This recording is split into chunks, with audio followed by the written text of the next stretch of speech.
You know how I've been saying for, I don't know, years that ratings and reviews don't do anything for you in terms of chart placement in Apple? Well, we've got proof.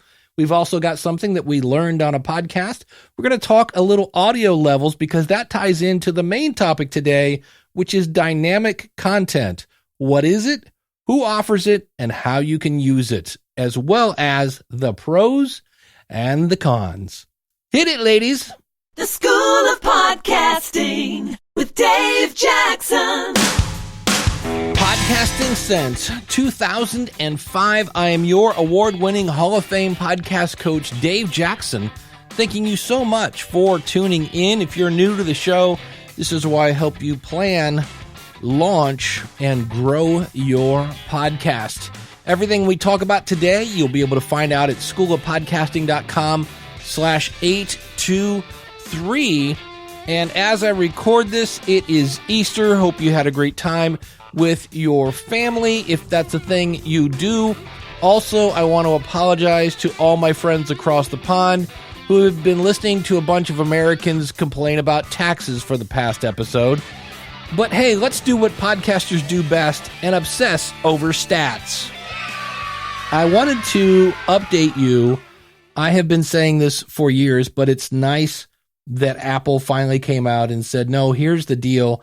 And that is what gets you on the Apple chart. So I'm reading this right from the Apple website. It says Apple podcast charts reflect the most popular shows and episodes available in a given market and are designed to help people discover what to listen to next. They do not reflect all-time listening records and are not a measure of the largest podcast by listenership. In other words, you don't have to have the largest audience to be on the, quote, top of the charts. It says, while the exact algorithm cannot be shared to protect their integrity, in other words, if we tell you what the algorithm is, you'll come up a way to have some sort of bot. It says the charts measure a mix of the following. Number one, listening. So when listeners are engaging with episodes, meaning they hit play, how else do you engage with an episode? It's an indicator of content popularity. Now, that is, again, on an Apple device. So Apple Podcasts, etc., etc. Follows, formerly known as subscribers. When listeners follow a show, now they made this not as easy to do, and it's not hard. Just when you pull up a show in Apple Podcasts, it's the little plus sign. It used to be a big button that said subscribe, and now it's a little plus sign that says nothing, basically. So, but if you follow a show to receive new episodes, it's an indicator of the intent to listen. So that's part of it. Listening, follows, and I love this one, completion rate. When listeners complete episodes, it's an indicator of content quality. So listening, follows, and completion rate are things that affect where you place in the, quote, Apple charts. And I bring this up because they just made it in podcastconnect.apple.com. You can now log in and completely obsess over follower numbers. Now, I do like the fact that you can see when you got a bunch of followers and when you lost a bunch, and then you can see a trend. But that's also one of those things because if you think about it, if somebody's listening to your back catalog and they liked you enough to follow you, and so all of a sudden you get a bunch of downloads because they've downloaded your back catalog, and then they decide they don't like you and they unfollow you. This is one of those things that you could read all sorts of things into the different stats. But I do like the fact that you can kind of go in and see this information. For me, I logged in, I kind of backed off the date range, and it said, okay, on the left, I had this many followers, and on the right, I had this many followers, and the number had gone up. And then I clicked on the ads and follows and loses and all that other stuff and went like, you know what? I'm going up. I'd like to go up a little higher, but I'm going up, and that is a step in the right direction. One last point on this. Please note, they did not mention ratings and reviews. Those are social proof. It's a little bit like Yelp, so you kind of don't want to ignore it, but just realize when you're asking for things, ask people to follow you and to share it with a friend. Yeah, yeah, yeah. Yeah, yeah, yeah. Hey, today we're going to talk about dynamic content, and let's start off with the first thing. What the heck is dynamic content? Because I realize that you may not be interested in this. However, as I said in a couple episodes ago when I came back from Podcast Movement, man, everybody is talking about ads, and that's many times what people feel. In fact, you'll hear people talk about dynamic ad insertion, which is true. It's dynamically inserted, but you can do other things with dynamic content. And so dynamic content, what is it? It's where you take your MP3 file, you upload it to your media host, and we're going to talk about which media hosts offer this tool. And you can go in with some sort of tool, like I know Blueberry, I think, uses ID3 tags. Captivate and Libsyn let you just go in and pick a point, but you somehow go in and say, hey, at this spot, put this content. And so I kind of want to remind people you can think outside the box. For instance, you've been listening to dynamic content on this show for about maybe a month. And this is where I'm thinking outside the box. Yes, the ad you hear for the School of Podcasting is dynamically inserted. And we're going to talk about the pros and cons of that, because you're probably sitting there thinking, yeah, I know, Dave, I've heard the same commercial for a month. I get that.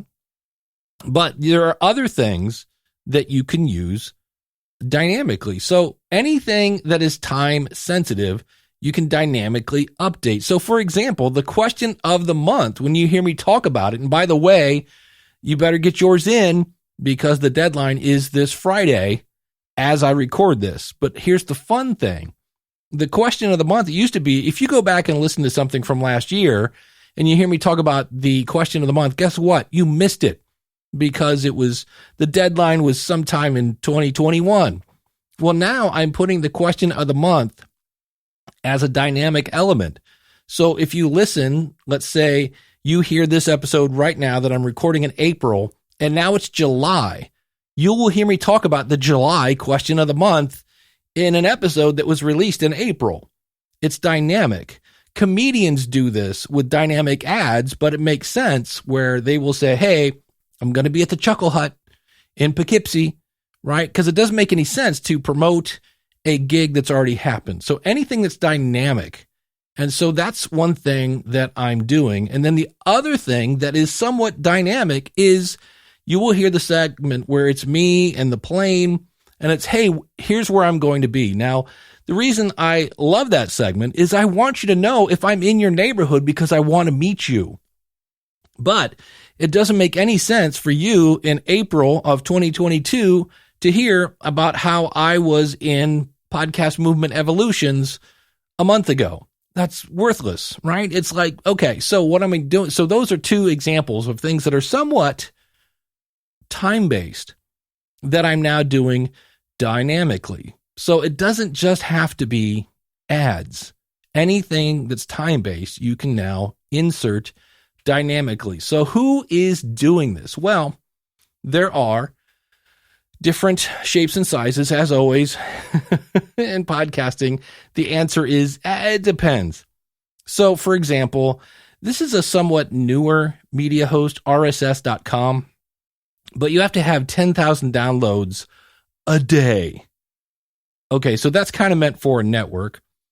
Red Circle is a media host that kind of has a weird model where they have a free version that allows you to have ads. I don't know that it's your ads, but other ads, but you have to have 500 weekly downloads, and they have a free and a paid version. The paid version, you can do your own ads or your own, again, content. Blueberry has a pro version, and I believe they use ID3 tags. I need to talk to Mike and Todd about that. That's an interesting idea. Then Podbean has things called pod ads, and they charge $1 per 1,000 downloads because they're assuming that you have your own sponsor, like you found somebody. So they have that. Captivate has a very cool dynamic content tool. And when I say dynamic content, I'm talking about being able to put them anywhere.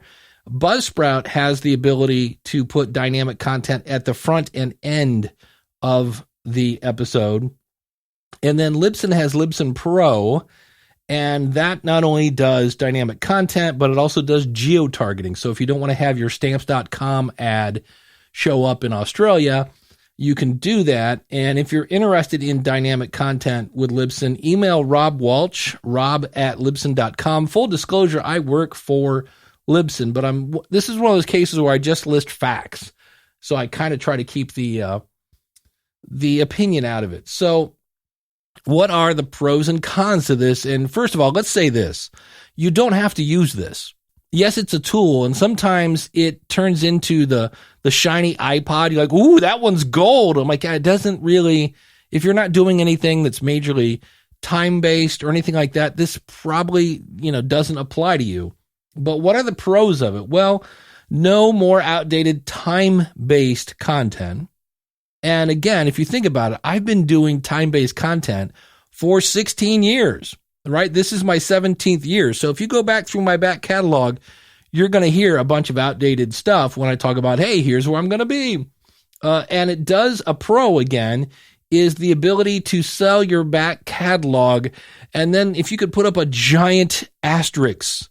And so what I mean by this is if you're going to be doing ads in and you go, oh, cool, instead of just saying, I can only quote my monthly downloads. So let's say you have, 1,000 downloads from the 4 episodes that you put out a month, right? 250 downloads a week, you get 1,000 downloads. But now, if you are able to add your entire back catalog, and if you get me, I'm hinting towards the con here, you have to put spots in all of your back catalog. And the fun thing about that, and this is where things sound poor, is you have to figure out where to put the little slot, the spot for the ad to go. And this is where you hear people that have just shoehorned in a spot. My favorite was Jay Moore. He was interviewing Sugar Ray Leonard, the boxer, and he said, hey, who hit you the hardest? And he goes, oh man, that's a really good question.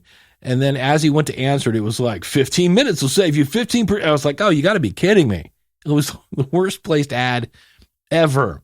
So if you're going to sell your back catalog, that means you have to go back and go through every episode and put in these spots for your ad or your dynamic content. So those are the pros, right?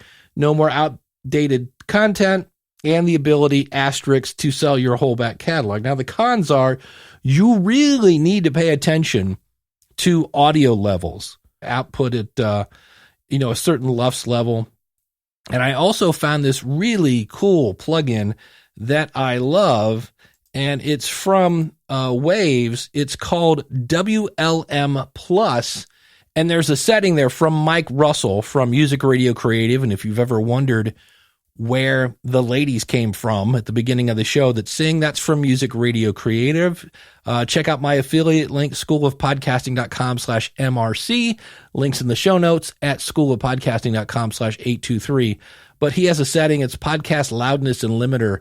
And I just love that. And I basically run everything through that now so that I know I'm getting consistent levels. It's not so much like an Auphonic that's going to flatten everything out, but it is pretty cool because you don't want your ad or whatever dynamic content you're putting in there, the where am I now, the question of the month, I want them all to have the same level so that all of a sudden when I go from one section to the other, all of a sudden like, wait, I can't even hear that. Or I blast your head off and all of a sudden I'm rattling the fillings in the back of your mouth. I don't want to do that. So you have to pay attention to your volume levels. And one way to do that is in Hindenburg and in Audacity and in Audition, you can choose a target LUFS. So we're not going to get into the LUFS, just the fact that that's what things are measured in. If you're doing a mono show, it should be -19 LUFS. If you're doing a stereo file, it should be -16. Now, for the record, I kind of shoot for -14 because it's a little louder and I'm deaf. And I have found that if you're walking the dog on a busy street and you're somewhere near the kind of target, it's not loud enough. So I actually have mine a little louder now. It's not going to get me kicked out of Apple or anything like that. But here's the fun thing. If you got some time, export your file at -16 and then export your file at something else, -14. You're going to go, wait, this is what we're arguing over? It is such a very slight difference. It's actually kind of like, wow, I can't believe this is what people are having flaming wars over in Facebook groups. Getting back to dynamic content, I already mentioned that if you're going to sell your back episodes, you need to go through all of them. And that is kind of cool if you do that, because then you can look at your monthly downloads. And normally your monthly downloads are worthless when it comes to advertising, because for me, I'm going to say about 60% of the downloads in the current month came from episodes that were released long ago. I have a large back catalog. I have 822 episodes before this one. And so those downloads that happen in this month go towards this month's downloads. But yet I have 4 episodes this week. So when you've done that, and this is where you go, so Dave, are you going to go back and put spots in all 822 episodes? The answer is no. No, I'm not. And I guess if I wanted to, but no, I don't want to, and I'm not. So, and then the other thing that adds a whole new level of fun to it, and you might have gotten this last week, is I interviewed Mark from the Lessons from the Cockpit, and since we're kind of talking about plugins, I have been running things through Descript, even things that didn't sound that bad, and turning on their studio sound. And to make a long story short, studio sound, much like any kind of noise reduction tool, if you crank it up just a little too much, it can cause more harm than good. And as I was listening to it back, I noticed were a couple times where Mark had gotten a little soft, and this is supposed to kind of boost the level, but instead of boosting the level, it kind of saw it as, oh, that's not a word, and kind of cut it off. So there are a couple times in that conversation where I was like, So I actually went back and re-edited that interview and put it back up. Well, when I re-edited it, it was actually, I believe, a little shorter. I must have cut something out that I didn't the first time. Well, when you have dynamic content that says, hey, at the 6-minute and 36-second mark, do this, and all of a sudden you put in a new file, yeah, cats and dogs living together, it's chaos, right? So I was like, wait. So then I had to redo all my dynamic spots. And depending on how your system works, in some cases, these particular spots are only put into action when somebody downloads the file. That's kind of a trigger. So I uploaded the new file, then I repositioned all my ads, and then I immediately went and downloaded the file to kind of trigger that. And it adds a whole other thing. You go, ooh, I didn't think about that. And then that's the last thing I want to point out that I've done that I was like, this is a new step. It's another step you're going to be doing for your production. And I remember the first time I did an episode with this, I was like, oh, that's cool. And then the next episode, I went out and uploaded stuff kind of like I always did and forgot that I had this tool because, well, it's completely new. I kind of had my 16-year habits in place. And so I'm listening to the show, and all of a sudden I hear the ladies come in. Well, this is exactly what it sounded like. Yeah, yeah, yeah. Yeah, yeah, yeah. And so when I heard that, I was like, hey, there was supposed to be some dynamic content in there, not just yeah. So I was like, oopsie. And that's when I realized that, hey, I have this new step that I have to do when I upload my content. And that's the other thing. We've all kind of said, hey, it's really weird when all of a sudden there's this abrupt kind of advertisement. So you have to kind of think about, what am I going to say to either tease people to stick around past the dynamic content, or how am I going to have this? Because I don't want it to sound like it's dynamic content. And so you'll probably hear me use more music that ends abruptly. At the beginning of this show, when we did the Heard It on a Podcast thing, I started talking as the music was fading out. Well, that doesn't work with dynamic content. I love that because it keeps the show flowing. One thing just goes into the other.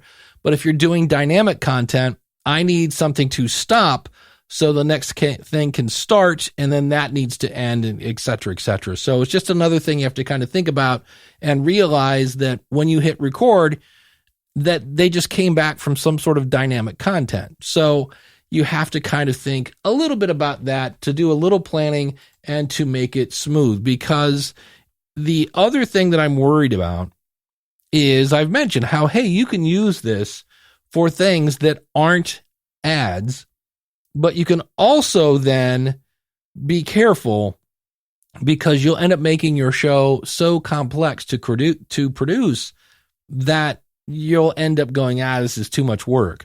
And what I mean by that is, when you have a dynamic tool, it's almost like when you have a hammer, everything looks like a nail. Well, if you have a dynamic tool in your media host, then you're going to start coming up with things to do. And it does take a little more thought now when I put together an episode. So that's that's what it is, dynamic content, the pros, the cons, and who is currently doing it. And if you are a company that has this feature and I didn't mention you, feel free to shoot me an email. Yeah, I keep finding information that you just don't hear on mainstream media. This is courtesy of the No Agenda Show, episode 1442. I'll have a link to this out in the show notes at schoolofpodcasting.com/823. And here, all this time, if you ever go to Disney World in Florida, or probably the one in California as well, it's always like cast members and cast members only and things like that. Well, it turns out I thought they were just being cute, and it has to do with no unions and labor laws and things like that. And this is what came out on the No Agenda Show. The real reason they have cast members at Disney. Oh, that's all to get around the Florida labor laws. Oh, I thought it was just cutesy. Yeah, it's very cutesy. Yeah, if you want to not pay anybody, what they're worth. Words matter. Words matter. The cast members only has a lot to do with this. And now Florida, because DeSantis and the Republicans are in charge, are taking a second look at the deal. Mm-hmm. And they're saying, okay, you guys want to fight the way we're doing our legislation? Let's look at the deal again. And Disney is going to shut up fast.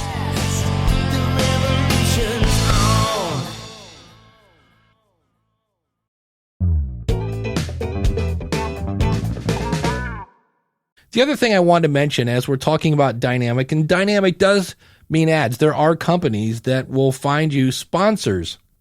And so realize that in my book, Profit from Your Podcast, I mention how these not host-read ads, these are pre-made ads from big companies and things like that. And in my book, I was getting paid 0.0017 cents per download. That's not great. And I just looked out at another company, and I saw where I had 174 downloads, and I made 64 cents. That equates 0.003. So it's coming up. I was making 0.00, basically 2.17, rounded up to 2, and this is 0.0036. That is still not great, and there are going to be those people who go, hey, it's better than a poke in the eye, and that's true. But just realize, if you're like, if we could get on one of these platforms where we get ads already, they can give me ads right now. Just realize that's the kind of return you're looking at, 0.003. And when you multiply that by, let's say, 1,000, you will see where that is a whopping $3, better known as CPM, price per 1,000 downloads. So don't quit your day job yet if you're counting on non-host read dynamic ads. Everything you need you can find at schoolofpodcasting.com. I've got some free classes. We talked about Media Host today. If you want to take a free class that kind of gives you an overview of some of the top popular media hosts, that's out there, schoolofpodcasting.com/free classes. Also, if you know somebody who would enjoy today's episode, please tell them to go to schoolofpodcasting.com/follow, and they can follow in whatever app that they want. I've got them all listed there. Thanks so much for tuning in. I do deeply appreciate it. And until next week, take care. God bless. Class is dismissed. If you like what